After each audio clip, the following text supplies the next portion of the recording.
ഏവർക്കും നമസ്കാരം. പ്രണയം, ലൗകിക സുഖം, വിവാഹം, ജീവിത പങ്കാളി, രതിസുഖം, സൗന്ദര്യം, കല, കവിത, സാഹിത്യം, മധുരഭാഷണം, വശ്യത, ആഡംബര വസ്തുക്കൾ, വാഹനങ്ങൾ, ഊഹക്കച്ചവടം എന്നിവയെയും ദേവതകളിൽ മഹാലക്ഷ്മി, അന്നപൂർണേശ്വരി ദേവി എന്നിവയെയും കുറിക്കുന്ന നവഗ്രഹങ്ങളിലെ ഗ്രഹമാണ് ശുക്രൻ. അതിവേഗം കുചേലനെ കുബേരനാക്കാൻ കെൽപ്പുള്ള നവഗ്രഹങ്ങളിലെ ഒരേയൊരു ഗ്രഹവും ശുക്രൻ ആകുന്നു. ആ ശുക്രൻ വരുന്ന ജൂൺ 12 തീയതി മിഥുന രാശിയിലേക്ക് പ്രവേശിക്കുകയാണ്. തുടർന്ന് ജൂലൈ 6 തീയതി വരെയും ശുക്രൻ മിഥുന രാശിയിൽ സഞ്ചരിക്കും. മിഥുനം എന്നത് നവഗ്രഹങ്ങളിൽ രാജകുമാരന്റെ പദവി അലങ്കരിക്കുന്ന ബുധന്റെ സ്വക്ഷേത്രം ആണ്. ബുധൻ എന്നത് ശുക്രന്റെ ബന്ധുവും ആകുന്നു. ഏത് ഗ്രഹവും തന്റെ ബന്ധുഗ്രഹത്തിൽ സഞ്ചരിക്കുമ്പോൾ ഫലദാനശേഷി കൂടുന്നു.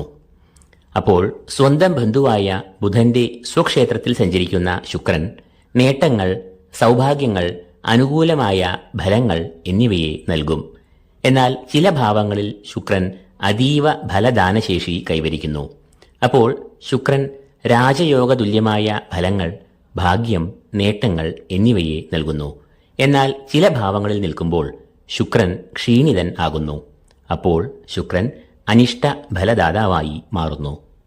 ശുക്രൻ തന്റെ ബന്ധുക്ഷേത്രമായ മിഥുനത്തിൽ പ്രവേശിക്കുന്നത് മൂലം ചില രാശിജാതർക്ക് ഏറ്റവും നേട്ടങ്ങളും ഭാഗ്യങ്ങളും അനുഭവത്തിൽ വരുന്നു. ആ രാശിജാതർ ആരെല്ലാമാണ് എന്നാണ് ഇന്ന് നാം ഇവിടെ വിശകലനം ചെയ്യുന്നത്. ആദ്യമായി ശുക്രന്റെ ഈ രാശിമാറ്റം ഏറ്റവും അനുകൂലമായ ഫലങ്ങൾ നൽകുക മേടക്കൂറുകാർക്കാണ്. അശ്വതി, ഭരണി, കാർത്തിക, കാൽ എന്നീ നക്ഷത്രങ്ങളാണ് മേടക്കൂറിൽ വരുന്നത്. മേടക്കൂറുകാരുടെ 3-ാം ഭാവത്തിലേക്കാണ് ശുക്രൻ പ്രവേശിക്കുന്നത്. മേടക്കൂറുകാരുടെ 2-ാം ഭാവാധിപനും 7-ാം ഭാവാധിപനുമായ ശുക്രനാണ് 3-ാം ഭാവത്തിൽ പ്രവേശിക്കുന്നത്. 3-ാം ഭാവം എന്നത് സഹോദരഭാവം എന്ന് അറിയപ്പെടുന്നു. കൂടാതെ ബന്ധുഗുണം, ധൈര്യം എന്നിവയെയും കുറിക്കുന്ന ഭാവമാണ് 3-ാം ഭാവം. 2-ാം ഭാവം എന്നത് ധനത്തെ കുറിക്കുന്ന ഭാവം ആകയാൽ ധനാധിപനായ ശുക്രൻ 3-ാം ഭാവത്തിൽ സഞ്ചരിക്കുന്നത് ധനാഗമം, സാമ്പത്തികമായ പുരോഗതി എന്നിവയെ നൽകും. കൂടാതെ 3-ാം ഭാവത്തിൽ ശുക്രൻ സഞ്ചരിക്കുമ്പോൾ നേതൃഗുണം, സമൂഹത്തിൽ ആദരവ് എന്നിവയും ഉണ്ടാകുന്നു. കുടുംബ ബന്ധങ്ങൾ, സഹോദര ഗുണം എന്നിവ സുദൃഢം ആകുന്നു. ജോലിസ്ഥലത്ത് സ്ഥാനമാനങ്ങൾ, അംഗീകാരം എന്നിവ ലഭിക്കും. കൂടാതെ മിഥുനരാശിയിൽ വിദ്യാകാരകനായ ബുധനും സ്വക്ഷേത്ര ബലവാനായി സഞ്ചരിക്കുന്ന കാലമാണ് ഇത്. ഈ കാലയളവിൽ മാനസികമായ സൗഖ്യം, ശാരീരികമായ ആരോഗ്യം എന്നിവയും വന്നുചേരും. കൂടാതെ ബുധൻ വിദ്യാകാരകൻ ആകയാൽ വിദ്യാർത്ഥികൾക്ക് വിദ്യാപുരോഗതി, ഉപരിപഠനം, ഗവേഷണങ്ങൾ ചെയ്യുവാനുള്ള താൽപ്പര്യം, ബുദ്ധിശക്തി എന്നിവ വർദ്ധിക്കും. നൂതനമായ സംരംഭങ്ങൾ തുടങ്ങുവാനും ഈ കാലം ഏറെ അനുകൂലം ആകുന്നു. പൊതുവെ മേടക്കൂറുകാർക്ക് ഭാഗ്യപുഷ്ടിയുള്ള കാലം ആയതിനാൽ അപ്രതീക്ഷിതമായ ഭാഗ്യാനുഭവങ്ങൾ, ധനാഗമം എന്നിവ വന്നു ചേരാവുന്ന കാലമാണ് ഇത്. രണ്ടാമതായി, ഈ ശുക്രരാശിമാറ്റത്താൽ അനുകൂലമായ ഫലങ്ങൾ വന്നു ഭവിക്കുന്ന രാശിജാതർ ഇടവക്കൂറുകാരാണ്. കാർത്തിക മുക്കാൽ, രോഹിണി, മകയിരം ആദ്യ പകുതി എന്നീ നക്ഷത്രങ്ങളാണ് ഈ കൂറിൽ വരുന്നത്. ഈ കൂറുകാരുടെ 2-ാം ഭാവത്തിൽ കൂടിയാണ് ശുക്രൻ സഞ്ചരിക്കുന്നത്. ഇടവക്കൂറുകാരുടെ രാശ്യാധിപൻ തന്നെയാണ് ശുക്രൻ. കൂടാതെ ഇടവക്കൂറുകാരുടെ 6-ാം ഭാവാധിപനും ശുക്രൻ ആകുന്നു. 2-ാം ഭാവം ധനത്തെയും 6-ാം ഭാവം ശത്രുക്കൾ, കടങ്ങൾ, രോഗങ്ങൾ എന്നിവയെയും കുറിക്കുന്നു. രാശ്യാധിപനായ ശുക്രൻ ധനഭാവം ആയ 2-ൽ കൂടി സഞ്ചരിക്കുമ്പോൾ ചെലവുകൾ കുറയുകയും വരവ് കൂടുകയും ചെയ്യുന്നു. ധനം നിക്ഷേപിക്കുന്നതിനും ഏറ്റവും അനുകൂലമായ സമയമാണ് ശുക്രൻ 2-ാം ഭാവത്തിലൂടെ സഞ്ചരിക്കുന്ന കാലം. ബിസിനസ്സിൽ ഏർപ്പെട്ടിരിക്കുന്നവർക്ക് ഏറ്റവും പുരോഗതിയും ലാഭവും ഉണ്ടാകുന്ന സമയമാണ് ഇത്.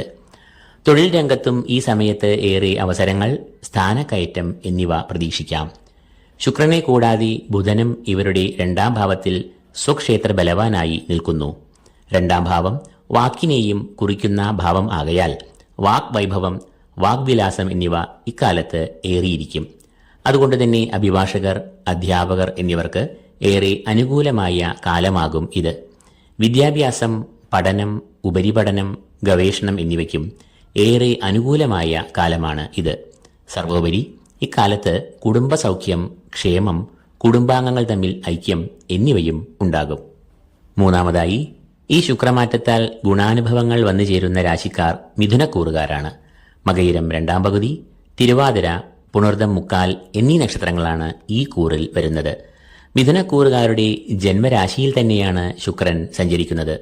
ശുക്രൻ ഈ കൂറുകാരുടെ 5ാം ഭാവാധിപനും 12ാം ഭാവാധിപനും ആകുന്നു. ജന്മരാശിയിൽ കൂടി ശുക്രൻ സഞ്ചരിക്കുന്ന ഈ കാലം ഏറെ അനുകൂലമായ ഗുണാനുഭവങ്ങളെ നൽകുന്നു. കൂടാതെ ജന്മരാശിയിൽ ബുധനും സ്വക്ഷേത്ര ബലവാനായി നിൽക്കുന്നു. ഇത് ഭദ്രയോഗം എന്ന വിശേഷമായ യോഗത്തെ നൽകുന്നു. അധികാരമുള്ള പദവികളിലേക്ക് ഈ യോഗം നയിക്കുന്നു. കൂടാതെ ഔദ്യോഗിക രംഗത്ത് ഏറെ മികച്ച നേട്ടങ്ങൾ, അംഗീകാരം, മേലധികാരികളുടെ പ്രശംസ, സമൂഹത്തിൽ സ്വാധീനം എന്നിവയും ഇക്കാലത്ത് ഉണ്ടാകും.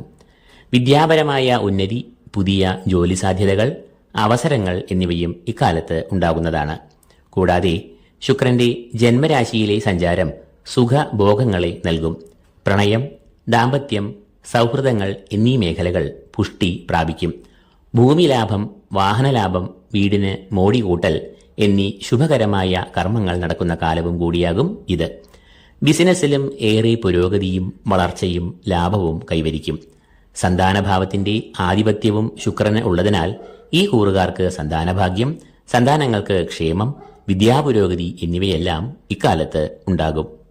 നാലാമതായി, ചിങ്ങക്കൂറുകാർക്കാണ് ഈ ശുക്രമാറ്റം ഏറ്റവും അനുകൂലമായ ഫലങ്ങളെ നൽകുക. മകം, പൂരം, ഉത്രം കാൽ എന്നീ നക്ഷത്രങ്ങളാണ് ചിങ്ങക്കൂറിൽ വരുന്നത്. ഈ കൂറുകാരുടെ 11ാം ഭാവത്തിലേക്കാണ് ശുക്രൻ പ്രവേശിക്കുന്നത്.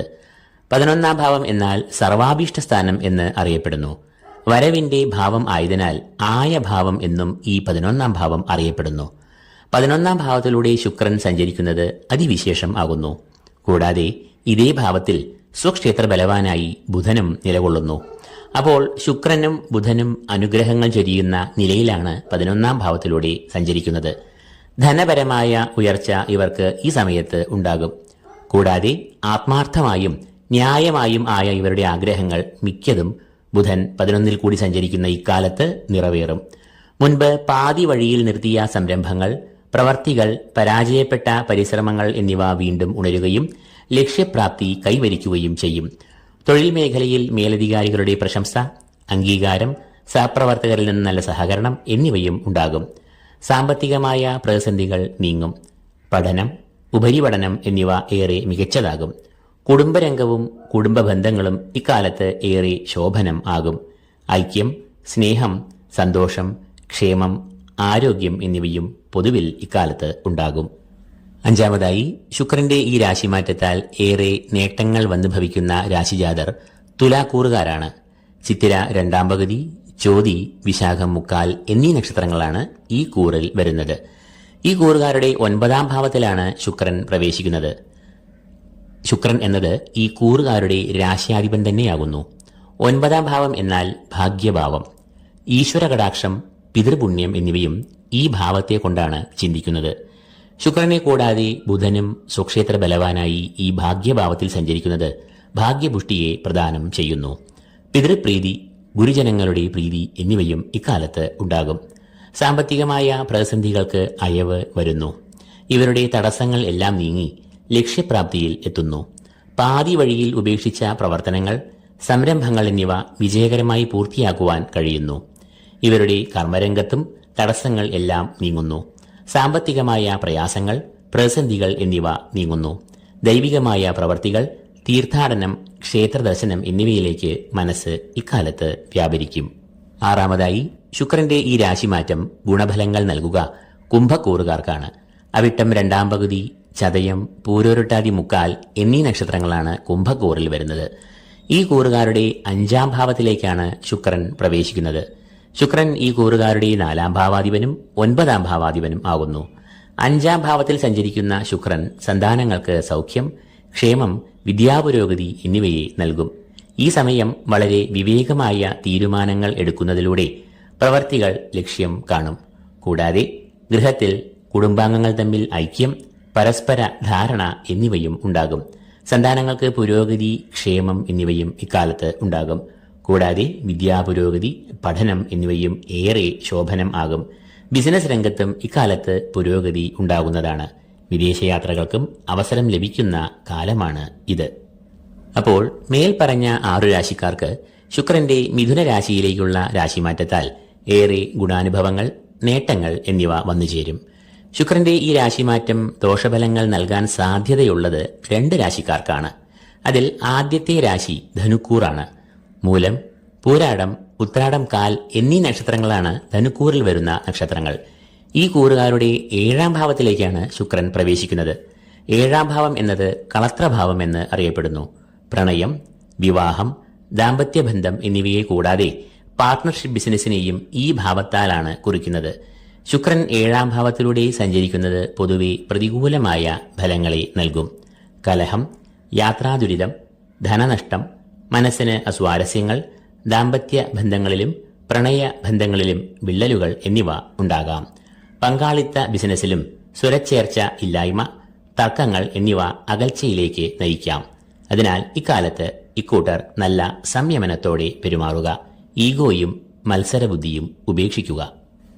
ഈ ശുക്രമാറ്റം പ്രതികൂലമായ ഫലങ്ങൾ നൽകിയേക്കാവുന്ന 2ാമത്തെ രാശിക്കാർ മകരക്കൂറാണ്. ഉത്രാടം, മുക്കാൽ, തിരുവോണം, അവിട്ടം, ആദ്യ പകുതി എന്നിവയാണ് മകരക്കൂറിൽ വരുന്ന നക്ഷത്രങ്ങൾ. ഈ കൂറുകാരുടെ 6ാം ഭാവത്തിലാണ് ശുക്രൻ പ്രവേശിക്കുന്നത്. 6ാം ഭാവം എന്നത് ശത്രുക്കൾ, രോഗം, കടങ്ങൾ, ദുരിതങ്ങൾ എന്നിവയെല്ലാം കുറിക്കുന്ന അനിഷ്ടഭാവം ആകുന്നു. ഈ കൂറിലൂടെ ശുക്രൻ സഞ്ചരിക്കുമ്പോൾ പ്രതികൂലമായ ഫലങ്ങൾ വന്ന് ഭവിച്ചേക്കാം. പ്രധാനമായും ശത്രുക്കൾ വളർച്ചയ്ക്ക് തടസ്സം സൃഷ്ടിക്കാം. കൂടാതെ ഈ സമയത്ത് ധനനഷ്ടത്തിന് സാധ്യത ഉള്ളതിനാൽ പണം രേഖാമൂലം അല്ലാതെ കടം കൊടുക്കരുത്.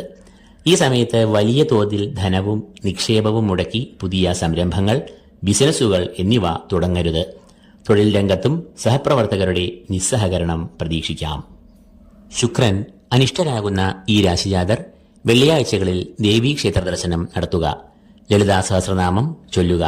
ശത്രുദോഷം മാറുവാനായി കടും പായസം സ്വന്തം നാൾ പറഞ്ഞ് വഴിപാടായി നടത്തുക. അപ്പോൾ ഈ വിവരണം ഇവിടെ പൂർണ്ണമാകുന്നു. ഈ വീഡിയോ നിങ്ങൾക്ക് ഇഷ്ടപ്പെട്ടുവെങ്കിൽ ലൈക്ക് ചെയ്യുമല്ലോ. കൂടാതെ ഈ ചാനൽ ഇനിയും സബ്സ്ക്രൈബ് ചെയ്യാത്തവർ സബ്സ്ക്രൈബ് ചെയ്യുക. നാം ഏവർക്കും ഈശ്വരകടാക്ഷങ്ങൾ നേർന്നുകൊണ്ട് നിർത്തുന്നു. നന്ദി, നമസ്കാരം.